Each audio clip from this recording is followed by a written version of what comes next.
Amen. Quand tu viens dans la maison du Seigneur, il faut être en joie.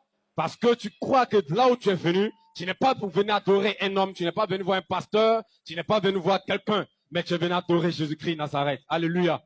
C'est pourquoi quand tu viens dans la maison du Seigneur, il faut être toujours joyeux, sois toujours content. Tu vas voir, pendant que tu sors même, pendant que tu as mis ton pas, les anges même sont en train de t'exaucer. Alléluia. Acclamons encore puissamment Jésus-Christ Nazareth. Amen. Dis avec moi le secret de la bénédiction. Amen. Ce n'est pas le thème de mon message. C'est juste, avant que je vais donner le thème, exhorter toute l'Église, les Christ Family Ministries. Alléluia. Depuis que notre Père de la foi était encore là, parmi nous, il y avait une annonce qui avait été faite. Et nous devons payer un terrain pour la construction du temple. Parce que le terrain sur lequel nous prions actuellement, nous le louons chaque mois. Et nous payons. Alléluia. Et donc, depuis 2022, on a décidé d'acheter nous-mêmes notre propre terrain. Alléluia. Et donc, il y a des personnes qui ont pris l'engagement de payer une somme d'argent chaque mois pour contribuer à l'achat de notre terrain et aussi pour la construction de notre temple. Alléluia. Et ça fait un moment que toutes ces cotisations que nous faisons ont baissé. Je ne sais pas si c'est parce que d'autres ont oublié, ou bien ils font exprès, ou bien c'est parce qu'ils se disent que l'homme de Dieu n'est pas là. Donc ça veut dire qu'on ne doit plus cotiser pour l'achat de notre terrain. Alléluia. Quand Jésus-Christ est venu, il est venu commencer une œuvre. Et quand il est remonté au ciel, l'œuvre n'a pas pris fin. Les apôtres sont venus. Ils ont continué l'œuvre. Et jusqu'à ce jour, on continue toujours à faire l'œuvre du Seigneur. Que le leader de l'Église soit là ou qu'il ne soit pas là, les engagements que nous avons pris vis-à-vis de l'Église devant Dieu, nous devons faire notre mieux pour les respecter. Alléluia. Quand il lit le livre de Ecclésiaste 5, du verset 1 jusqu'au verset 5, il dit, prends garde à ton pied lorsque tu entres dans la maison de l'Éternel ton Dieu. Et puis, il faut faire très attention. Quand tu fais un vœu à l'Éternel, ne tarde pas à l'accomplir. Car mieux vaut pour toi ne pas prendre de vœu, ne pas faire de vœu, que d'en faire et de ne pas l'accomplir. Parce que Dieu n'est pas camarade de quelqu'un. Alléluia. Dieu, il est au ciel. Et toi, tu es sur la terre. Et donc, quand tu dis à Dieu, chaque mois, moi, je vais te donner cette somme d'argent pour la construction du terrain, pour l'achat du terrain et la construction du temple. Et que tu as pris l'engagement devant l'Église, tu as pris l'engagement devant Dieu, et que tu ne respectes pas. Dieu aussi, il y a des choses que tu vas lui demander, qu'il t'avait promis depuis longtemps. S'il veut, il les respecte. S'il veut, il ne les respecte pas. Alléluia. Les gens envient la bénédiction de Salomon dans la Bible. Mais ce qui a fait que Dieu a béni Salomon de cette manière, de telle enseigne qu'il a dit que jamais il va avoir quelqu'un de semblable à toi. Personne n'est prêt pour faire cela. Alléluia. Salomon a construit un grand temple pour Dieu. Et la Bible déclare que c'est dans ce temple-là, Dieu a apparu à Salomon. Toutes ces personnes même qui étaient autour de lui, ils ont fui pour quitter la maison de Dieu. Et Dieu s'est révélé à Salomon et lui a donné certains secrets. De telle enseigne qu'il est devenu un roi, jusqu'à ce que des rois, même des reines, quittent dans leur pays pour venir comprendre la sagesse, pour voir d'où il tire son trésor, d'où il tire sa richesse. Alléluia. Faisons l'effort de respecter nos engagements. Quand tu as pris l'engagement de payer 1000 francs chaque mois pour acheter le terrain, tu dois faire de ton mieux pour honorer ton engagement. Si tu dis c'est 3 000 je vais te donner, il faut respecter. Quand tu dis c'est 100 000 je vais te donner, ce n'est pas pour dire qu'ils sont venus imposer une somme à quelqu'un. Ils n'ont pas dit qu'il faut payer tant forcé. C'est toi-même qui as réfléchi et tu as dit je vais donner telle somme pour qu'on puisse acheter notre terrain. Et depuis lors, personne n'est prêt. Ceux qui payent ne te passent même pas 10 personnes. Alors que nous sommes combien dans la salle? Combien sont ces personnes qui nous suivent en ligne? Depuis le mois, ça fait maintenant 7 mois que le versement a été fait seulement que 2 fois. Actuellement, à Abidjan, terrain cher. Si tout à l'heure, on dit on va acheter un terrain de 10 millions, vous pensez qu'on peut avoir un bon terrain à Abidjan ici à 10 millions? Soit c'est peut-être en allant à l'épée, à Zaguier, ou bien on sort d'Abidjan. Si on achète terrain là-bas, on te dit qu'il faut aller prier là-bas chaque dimanche. Est-ce que tu es sûr que tu vas partir? Alléluia. L'homme de Dieu, là où il est, il a beaucoup d'occupations. Malgré qu'il n'est pas ici, il y a 3 compteurs de courant dans l'église. Il est depuis son lieu de détention, mais il paye l'électricité. Sur les 3 compteurs, il paye l'eau. Mais comment se fait-il que nous qui sommes ici, tu as une certaine liberté, lui-même là, il n'a pas la possibilité de sortir pour faire certains travaux. Mais là où il est, il s'arrange à payer le courant. Tu es assis, il y a la climatisation qui est là. Il y a le courant qui est là. Quand je parle dans le micro, tu entends bien, tu es content. Tu dis Amen.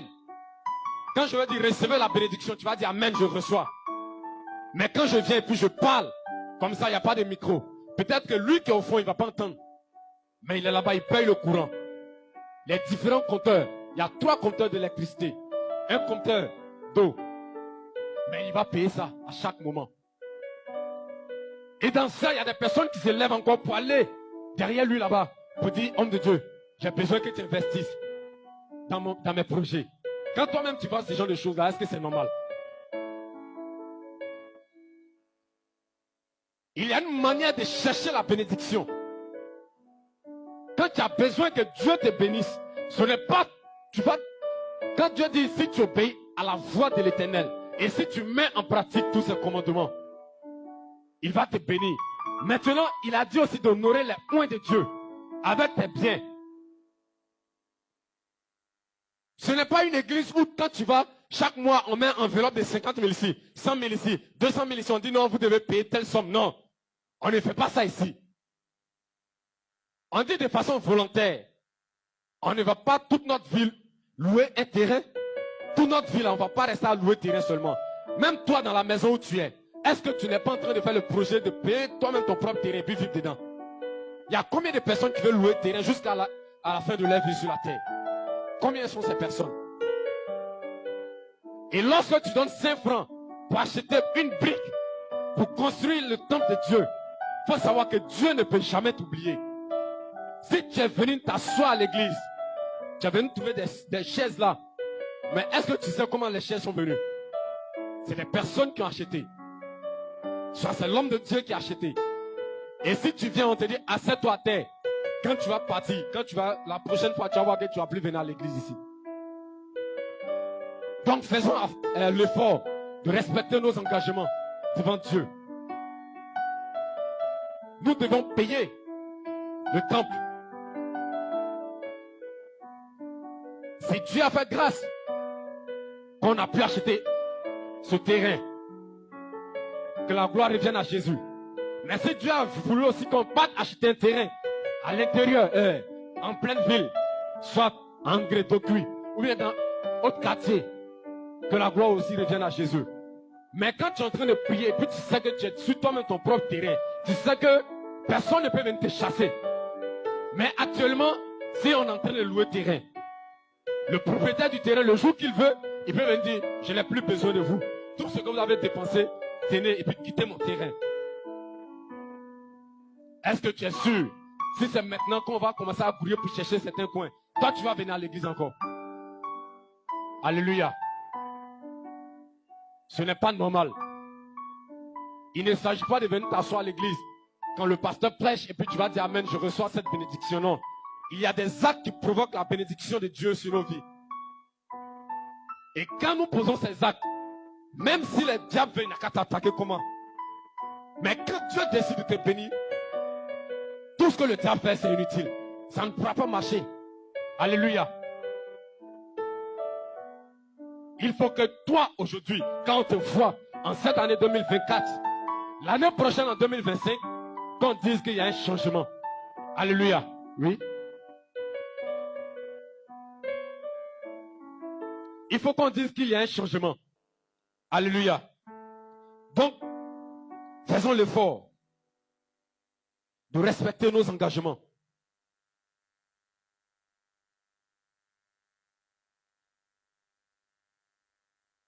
Amen. Si vous ne savez pas, devant Dieu, quand tu fais un vœu, ou bien quand tu prends un engagement, tu dis à Dieu, je vais faire telle chose pour toi, je vais faire telle chose pour toi, je vais faire telle chose, et que tu ne respectes pas, c'est comme un blocage sur toi-même ta propre vie. Tu vas toujours te plaindre pour dire, mais je mène mes activités, je ne vois pas de progrès, je mène mes activités, je ne vois pas de succès. Mais tu ne te rends pas compte que c'est parce que tu as dit quelque chose à Dieu que tu n'as pas respecté. Quand Dieu a fait alliance avec le peuple d'Israël, à chaque fois que le peuple venait à trahir l'alliance, tu vois que Dieu les frappe et la malédiction venait sur les propres vies. Parce que c'est comme des paroles qu'ils ont dites devant l'Éternel. Et puis ils ne les respectent pas. Alléluia.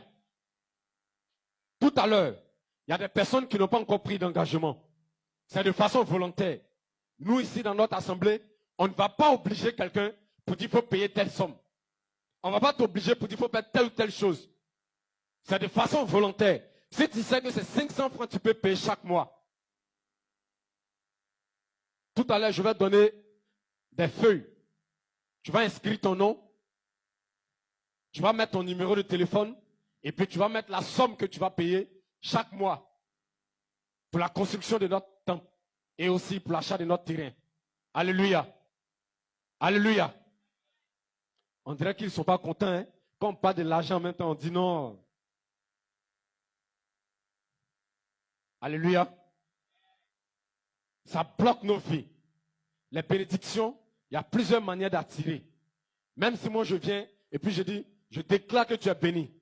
Même si le prophète, il est loin. Et puis il a dit, je déclare cette bénédiction sur ta vie. Mais il y a des actes que tu as posés qui peuvent bloquer cette bénédiction sur ta vie. Tu as dit que pasteur là, c'est un menteur. Or, c'est toi-même qui es à l'origine de cela. À cause de tes propres paroles. C'est pourquoi il dit, quand tu entres dans la maison de l'Éternel, que tes paroles soient donc peu nombreuses. Alléluia. Donc, quand je vais faire passer les différentes feuilles dans chaque rangée, si tu sais que tu n'as jamais pris d'engagement dans notre assemblée et que tu veux que nous ayons notre propre terrain, tu sais que tu veux être membre de l'église Christ Family Ministries. Tu veux qu'on achète notre terrain. Tu écris ton nom, tu écris ton numéro de téléphone et puis la somme que tu peux payer chaque mois, tu écris la somme. Et puis à chaque fois, quand tu vas venir payer l'argent, parce qu'il y a deux personnes qui vont recevoir l'argent pour le terrain. Il y a la servante de Dieu, Dorcas.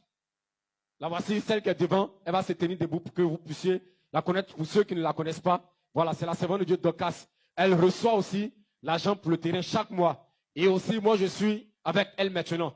Il y avait un monsieur qui travaille avec elle maintenant, il n'est plus là. Donc, c'est moi, je vais travailler avec elle. Donc, quand tu viens chaque mois, l'engagement que tu as pris, chaque mois, tu peux t'approcher d'elle, tu dis, ah, voici mon argent pour le terrain. Si tu ne l'as pas vu, tu peux t'approcher, tu dis, ah, frère, Abraham, voilà telle somme que je peux donner. Alléluia. Voici ma contribution pour ce mois, soit de juin, de mai, ou bien de juillet. Alléluia. Donc, tu mets la somme que toi-même tu sais que tu peux payer. On ne te dit pas de payer 1 million par mois forcément. On accroche ton habit là où sa main arrive. Tu peux payer 10 000, tu mets 10 000 chaque mois. Tu peux payer 100 000, tu mets 100 000 chaque mois. C'est 1 000 francs que tu as, que tu es sûr que tu peux payer, tu mets les 1 000 francs. Et que si Dieu permet que, après tu vois que Dieu te bénit, que tu vas augmenter les 1 000 francs, tu dis, ah frère, j'avais dit je paye 1000 francs, mais désormais je vais payer 3000, je vais payer 5000. Alléluia. Il ne faut pas dire j'ai payé 100 000 et puis après maintenant, quand le mois finit, tu es là, parce que tu n'as pas les 100 000, maintenant tu regardes les gens. Et puis, ça ne fait que s'accumuler sur toi jusqu'à, tu dis non, il ne paye plus. Et quand il y a d'autres, quand ils voient que le crédit est trop comme ça, quand Dieu a son crédit sur eux, ils quittent l'église, ils disent je ne vais plus. Quand tu prends engagement devant Dieu, là, peu importe l'église où tu vas, l'engagement que tu as pris, tu dois respecter. Ce n'est pas faire dire je ne suis plus dans cette église, non. Donc, il faut commencer à réfléchir. S'il y a des engagements que tu as pris dans certaines églises et que tu n'as pas respecté, il faut faire de ton mieux, tu vas les respecter, cet engagement-là. Parce que ça peut bloquer toute ta vie. Toute ta vie. Alléluia. Donc, Marius, il y a voilà, des feuilles rames là-bas. Tu prends au moins 4 feuilles dedans. 4 feuilles. Tu donnes une feuille ici, pour la première rangée, une feuille, pour la deuxième rangée, et l'autre feuille là-bas. Maintenant, la 4e feuille, tu donnes ça au bout là-bas. Quand tu es là, tu sais que tu n'as pas encore pris engagement, tu inscris ton nom, tu donnes, si elle a déjà pris, elle a fait passer la feuille derrière. Voilà. Maintenant, si tu as pris l'engagement, tu dois faire de ton mieux pour respecter. Pour respecter. Il y a des personnes qui ont leur vie qui est bloquée. Parce qu'ils ont pris un engagement et ils n'ont pas respecté. Il faut donner ça au bout là-bas. Là, ça va commencer à venir aussi. Quand tu finis, tu passes à ton frère. S'il veut prendre aujourd'hui, il prend. Donc, tu vas voir que quand je vais mettre à partir du mois de juillet. Donc, quand le mois de juillet finit, c'est ça que tu dois donner la somme que tu as, l'engagement que tu as pris devant Dieu. Alléluia.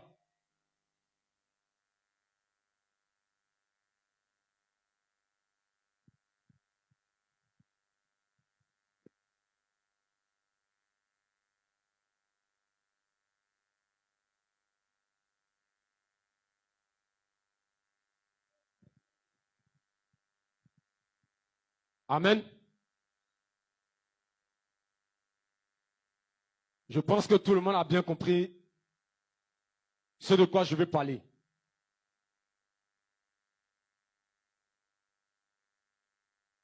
Quand on donne ce genre de choses-là, tout le monde a la tête baissée. Tout le monde est coupable. Tout le monde est coupable. Il ne faut pas dire que non, parce que l'homme Dieu n'est pas là, donc on a arrêté, on ne paye plus. Non. L'homme Dieu n'est pas là, mais ça sera un honneur quand il va venir et puis on va voir que l'argent qu'on a eu, ça peut aller acheter le terrain directement. Alléluia. Donc tout à l'heure, on va faire quelque chose. Ça fait longtemps que tu as pris l'engagement. Depuis 2022, tu as payé 1 mois, 2 mois, 3 mois. Et puis tu as arrêté de payer. Il faut savoir que c'est comme une malédiction qui vient sur ta vie. Donc je vais demander à tous les membres de l'église, ceux qui ont pris l'engagement et qui n'ont pas respecté, tu vas entrer en toi-même. Prendre une position d'humilité et demander pardon à Dieu.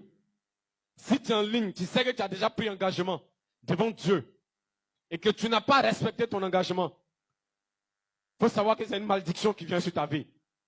Tu vas prendre une position d'humilité là où tu es. Si tu veux, couche-toi. Si tu veux, mets-toi à genoux et demande pardon à Dieu. Demande pardon à Dieu. Le fait que tu n'as pas respecté l'engagement. Alléluia.